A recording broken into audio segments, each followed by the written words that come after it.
For years, Kyler Murray has been vocal about his Korean heritage.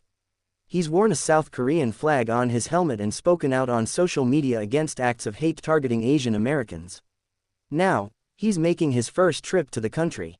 And this week, in an interview with KBS Radio in Seoul, he hinted at potentially representing South Korea on the global stage in 2028, when flag football will make its debut as an Olympic sport. "It'd mean a lot," Murray said, "just to be able to represent the country and wear with pride and also play the game that I love." Much of Murray's current trip has been behind the scenes, as he aims to connect with his heritage. But when he arrived at Incheon International Airport on Monday, he was greeted by a throng of cheering Korean fans, some waving his jersey and waiting for autographs. On Friday, he visited a children's hospital to meet with kids and leave a donation for those with rare diseases. "It's been surreal," Murray told KBS. "Growing up in America, not having been here, with American football not being as popular over here in Korea, for people to recognize me and want to take pictures, want to come up and say hi and show me love, it's important to me. I'm thankful for it. I'm blessed to be in this position." Murray's connection to Korea is through his maternal grandmother, who immigrated to Texas, where she settled the family and gave birth to Murray's mother, Missy.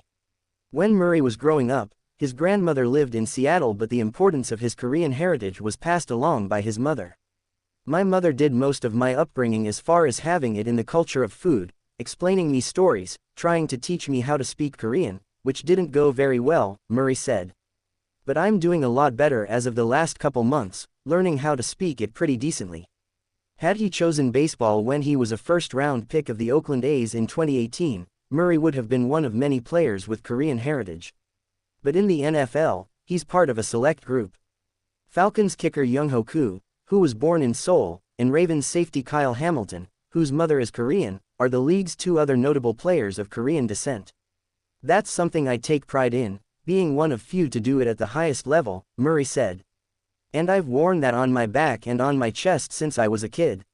My mother has always taught me to embrace who I am and that side of me." Even with the 16-hour time difference to Seoul, Murray has managed to keep tabs on the Cardinals' frenzy of free agent signings. When Arizona signed edge rusher Josh Sweat, he tweeted, "Woke up in South Korea to some good news, we got a dog coming to the Valley." Coaching connections key for Brissett signing. As far as the Cardinals' quarterback room goes, Murray got a new backup earlier this week when Arizona signed Jacoby Brissett to a 2-year deal. Brissett will be firmly entrenched behind Murray on the depth chart but does provide veteran insurance if Murray were to miss time. The motivating factor in signing with Arizona, Brissett said, was his connection on the coaching staff. When Brissett was with the Browns in 2022, his quarterback's coach was current Cardinals offensive coordinator Drew Petzing.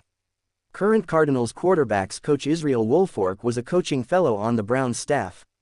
That trio has remained close in the years since. Just recently, Brissett was on the phone with Woolfolk talking about golf when he attempted to broach the subject of his looming free agency.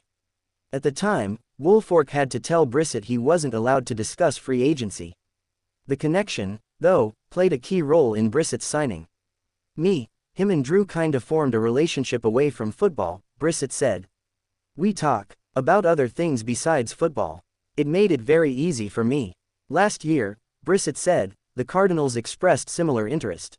At the time, though, he had an opportunity in New England, where he was able to open the season as the starter.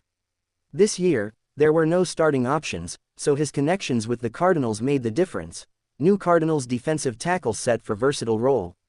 On Friday, Dalvin Tomlinson spent his first day in the Cardinals building, officially signing his 2-year deal with the organization. Immediately, head coach Jonathan Gannon began talking to Tomlinson about the versatile role he envisions for the defensive tackle. "He's been hitting that, playing across the front," Tomlinson said. "That should be little surprise given how the Cardinals typically deploy their best defensive players, using them in multiple spots. Tomlinson's past should also prepare him for that usage. With the Giants, he was primarily a nose tackle, lining up over the center.